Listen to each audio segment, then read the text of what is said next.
Assalamualaikum warahmatullahi wabarakatuh. Ini ada peristiwa penting. Sebenarnya mau ngaji ya, mau ngapalin surat Asy-Syura 15 baris ayat 16 sampai 22. Tapi ini ada berita penting ya, sebentar. 5 biang kerok IHSG terjungkal. Versi analis ada faktor difungsi abu. Ini kemungkinan Indonesia bisa krisis katanya orang-orang itu. Kata orang-orang pinter tuh loh. Saya tukang bubur ayam orang ngerti. Ini coba nih kita lihat ini ya. Apa sih?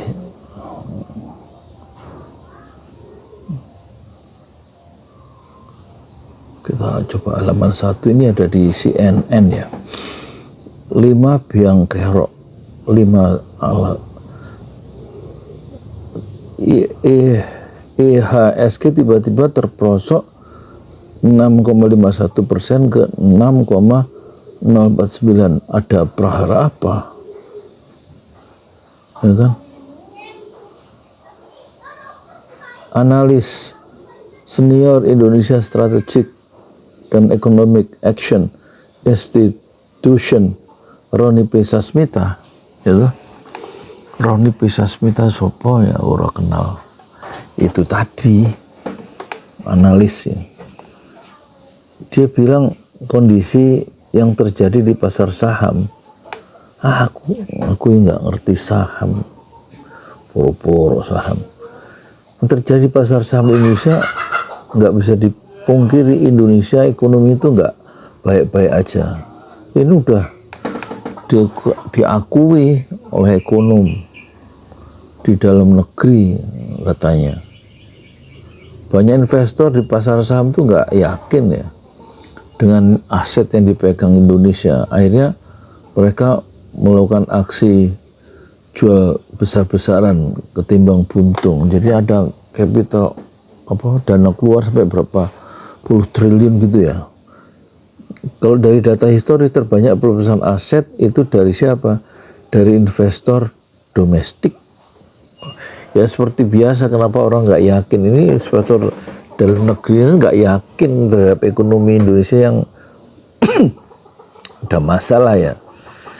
Ya mereka tuh nggak yakin dengan aset dan dia ingin melepaskan, berarti kan ada masalah. Dan benar ekonomi sedang tidak baik-baik saja, terutama ada hasil survei dari Universitas Indonesia tentang konsensus para ekonomi yang mayoritas ayam apa sih dia beleh sisa buat opor ayam. Mayoritas bilang ekonomi Indonesia nggak baik-baik saja. Mereka konsensus ya, bersepakat mayoritas ekonomi itu, ya kan? Perekonomian yang sedang suram ini, kata Roni, ada indikatornya kan, seperti daya beli yang lesu. Betul itu. Pedagang juga di sini pada susah nyari uang, sehingga penerimaan negara yang anjlok. Iya, sampai berapa persen gitu nggak masuk pajaknya. Untuk penerimaan negara saja, misalnya berdasarkan data Kementerian Keuangan, mencatat dari sektor setoran pajak 2 bulan pertama tahun ini baru mencapai 188,8 triliun atau 8,6% dari target. Loh, masih jauh. Capaian penerimaan pajak ini anjlok sebesar 30,19% secara year on year (YoY). Sebab pada 2 bulan awal 2024 penerimaan pajak itu 269,02 triliun tahun lalu ya, awal tahun 2024. Nah sekarang baru 8,6% dari target. Masya. Sementara terkait defisit, aku nggak ngerti sebenarnya, sudah 0,13% atau 31,2 triliun defisit anggaran ya, maksudnya ya PBN ya, per 28 Februari 2025 ya. Ini tanggung jawab tuh Sri Mulyani Belanja negara sudah mencapai 348,1 triliun. Sedangkan pendapatan baru di angka 316, triliun ya. Oh, itu makanya defisit ya. Tekor gitu ya. Belanjanya sudah 348 triliun, pendapatannya uang masuknya baru 316 triliun. Itu bisa dilihat dari berbagai indikator, mulai dari daya beli sampai penjualan retail yang turun secara fiskal, penerimaan negara turun. Masalah itu bikin investor merasa Indonesia itu nggak nyaman loh, ya, buat investasi. Jadi mereka investor tuh mendingan kabur ya daripada rugi. Hashtag kabur aja dulu. Yang kabur modalnya lari. Otomatis pelarian modal itu akan bikin perputaran uang yang digunakan untuk supaya ekonomi bergerak itu ya makin kurang kan. Lapangan kerja juga makin kurang lah. Uang orang itunya lari, modalnya uang yang dibawa lari keluar. Apa istilahnya, out cash flow, apa sih, capital itu loh, flow, capital flow, apa, keluar dana itu loh. Kalau ini terus dibiarkan, dampaknya ke banyak hal katanya. Jadi meningkat, dampaknya itu apa? Pengangguran meningkat, kemiskinan meningkat, karena uangnya nggak ada, kering di masyarakat tuh. Nggak cuman itu, Roni juga ngelihat mundurnya investor domestik dari pasar saham itu terjadi karena buntut mereka kecewa ya, kecewaan publik terhadap kondisi yang terjadi di dalam negeri. Kecewaan itu mulai dari pembentukan Danantara yang dinilai akan merugikan rakyat dan menjadi celah jalur korupsi baru. Iyalah, uangnya sampai berapa, 15.000 triliun. Saya udah bikin videonya, awas Danantara apa? Awas kapal Danantara bocor. Ya, ada koruptor baru nanti. Terus sampai rancangan undang-undang apa TNI yang membuka peluang prajurit bukan masuk ke jabatan publik tapi juga masuk ke sektor bisnis. Tentara itu latihan aja, siap-siap perang supaya fisiknya itu kuat, bukan malah ngurusin duit, ngurusin perusahaan, ngurusin kementerian lah. Jadi kalau Danantara itu cukup menurunkan IHSG karena negara mulai menggunakan kapital negara untuk ikut terlibat di dalam pasar. Itu bikin khawatir loh pelaku pasar. Sekarang ada lagi isu militer mau masuk sektor bisnis. Ini juga bikin takut karena secara bisnis militer itu tidak sehat. Secara bisnis militer itu nggak sehat. Karena secara bisnis militer itu nggak sehat, kata si Roni itu ya. Kalau TNI masuk bisnis, sektor bisnis, kata Roni, dia melihat itu terjadi distorsi ya. Distorsi itu apa sih? Bahasa Indonesianya apa distorsi itu ya? Distorsi saya ngerti tapi nggak ngerti ya distorsi. Karena tidak ada yang akan berani bersaing dengan pemegang senjata. Jadi bisnisnya itu nggak rasional lagi ya.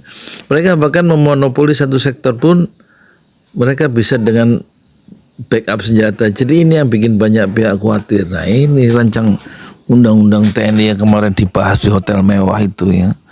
Dan ada banyak tuh apa namanya itu sektor-sektor publik yang bisa diisi, ada 16 kalau nggak salah yang bisa diisi oleh TNI aktif ya.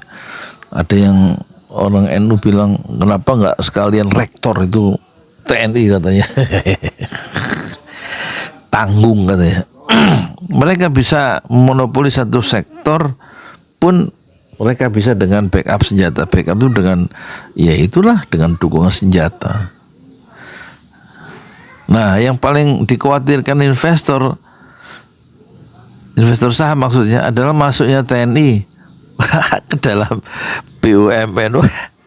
Masuk kemana-mana rek. Tidak lain karena pemilik seragam corak loreng tersebut dikenal memaksa dalam melakukan tugas ya. Memaksa itu maksud dalam tanda petik. Apalagi kalau seandainya nih militer masuk ke BUMN, masuk ke Danantara dan sebagainya, ini mengkhawatirkan pelaku usaha terutama di pasar modal, karena akan muncul entitas bisnis yang mewakili negara untuk melakukan apapun yang mereka mau di dalam pasar. hancur. Senada ya, peneliti dari Center of Reform and Economics ya, CORE Indonesia, yaitu Yusuf Randy, melihat IHSG anjlok. Karena apa? Karena perekonomian betul-betul berada di masa suram. Jadi bukan Indonesia gelap, Indonesia suram ya, podo ae. Kondisi ini tercermin dari pengeluaran fiskal yang sudah defisit di awal tahun. Ya itu yang defisit sampai 31 triliun ya, penerimaan pajaknya itu turun ya, sementara belanjanya udah lebih tinggi dari penerimaan. Penerimaan negara yang mengalami penurunan yang relatif drastis ya, sampai 30% lebih itu. Kemudian potensi penambahan belanja yang hadir dalam beberapa program baru pemerintah diproyeksikan akan meningkatkan defisit anggaran yang relatif lebih tinggi dari target yang disampaikan oleh pemerintah sebelumnya. Belum lagi masalah daya beli yang sudah berlangsung lama dan tidak kunjung pulih. Iya, ini dari tahun kemarin dana untuk donasi untuk pembangunan Masjid Syuhada kemarin tuh, tahun kemarin itu 2024 itu bisa 6 bulan nggak ada yang masuk. Ekonomi sudah memburuk sejak Januari 2024 ya. Sekarang setahun kemudian ya begitu ya, hampir mirip ya. Dana ada untuk transferan untuk amal jariah untuk pembangunan Masjid Syuhada yang tinggal sedikit lagi, tinggal 200 juta lagi, sudah habis 800, tapi sudah makan waktu hampir 4 tahun bikin masjid yang kecil itu 2 lantai di atas tanah wakaf 120 meter itu susah masuknya ya, karena ekonomi domestik yang memburuk ya. Daya beli yang sudah berlangsung lama dan tidak kunjung pulih justru makin buruk. Kemudian indikator lain yang berkaitan dengan perekonomian, yaitu indeks penjualan real juga turun di awal tahun ini ya. Para peta indikator seperti Mandiri Spending Index yang juga menunjukkan adanya anomali dari konsumsi masyarakat terutama ketika masuk bulan Ramadan. Ini banyak yang jualan tapi yang beli sepi nih. Makanan-makanan takjil tuh. Randy juga menilai pembentukan Danantara hingga rancangan undang-undang TNI menjadi penyebab lain indeks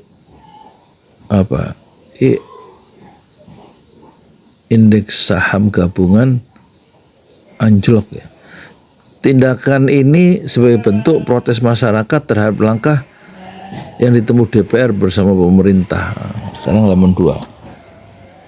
Kan ini menarik nih, kita ya sekali-sekali pengen tahu sih, saya sebagai orang kecil, sebagai tukang bubur, apa sih masalah mereka ini ya kan. Untuk mengatasi masalah ini ya, Roni dan Randy memiliki solusi masing-masing yang tujuannya sama. Apa tujuannya sama? Solusinya yaitu memberikan kepercayaan kepada publik. Ini trust itu penting ya dalam ekonomi, bahwa kekhawatiran yang ditakutkan tidak akan terjadi. Tentunya meyakinkan publik harus dengan sikap dan kebijakan yang tepat. Roni melihat ada 3 hal yang bisa dilakukan. Ini analis yang ngasih solusi secara teoritik ya, yang nggak mungkin dilakukan oleh seorang tukang cireng atau tukang baslok atau tukang bubur ayam seperti saya. Ini pakai ilmu dia. 1, solusinya ya supaya Indonesia nggak suram ini, nggak gelap. Bagaimana pemerintah bisa meyakinkan pelaku pasar bahwa Indonesia baik-baik saja dan masih memiliki prospek ke depan. 2, pemerintah harus bisa menekankan bahwa meski TNI masuk ke dunia bisnis, tidak akan menimbulkan prahara yang membuat pelaku khawatir. Ini soal kepercayaan ya. Ketiga, memperbaiki kondisi ekonomi melalui peningkatan penerimaan negara ya, untuk mengatasi pelebaran defisit sehingga utang tidak akan menumpuk dan terlalu cepat pergerakannya ya kan. Sementara Randy itu punya saran supaya pemerintah fokus ya pada aspek-aspek yang menyentuh langsung ke masyarakat. Misalnya pemerintah harusnya berusaha meningkatkan ya daya beli terutama menjelang Ramadan dan secara bersamaan menjaga sentimen yang bisa mempengaruhi IHSG secara umum. Jadi pemerintah, kata Randy ini, saya kira perlu menjelaskan atau memberikan keterangan publik terkait kondisi saat ini sebagai langkah awal dalam menenangkan pasar. Dan yang tidak kalah penting, pemerintah harus punya komunikasi publik yang jelas, pungkas Randy. Kalau pemerintah gagal melakukan itu, ya melakukan apa? Menenangkan masyarakat bahwa kondisi itu baik-baik saja. Kalau gagal karena komunikasi publiknya yang buruk, kalau gagal melakukan satu memulihkan kepercayaan ke masyarakat, nggak mungkin, bukan tidak mungkin kata Randy, pasar akan terus bersikap negatif terhadap ekonomi RI. Dan kalau itu terjadi, bukan tidak mungkin mimpi Presiden Prabowo Subianto menerbangkan ekonomi ke level 8% hanya berakhir dengan angan-angan. Iyalah, kayak zaman Jokowi meroket, katanya roket 8%, nggak taunya ambles di bawah 5% selama 10 tahun. Ya saya ngaji dulu lah, ngurusin ekonomi. Semua jelas, nggak ngerti aku saja nih. Tapi kalau kata lihat tadi di FNN Hersubno Arif itu di wawancara, bukan di wawancara, di tayangannya di off the record, wah Indonesia diambang krisis tuh karena anjloknya saham ini, pasar saham tuh. Adalah indikator pergerakan harga saham. IHSG adalah jumlah nilai pasar dari total saham yang tercatat pada 10 Agustus. Dasar perhitungan IHSG adalah jumlah nilai pasar dari total. Rumus perhitungan IHSG sama dengan apa itu? Harga pasar, orang ngerti aku. Assalamualaikum warahmatullahi wabarakatuh.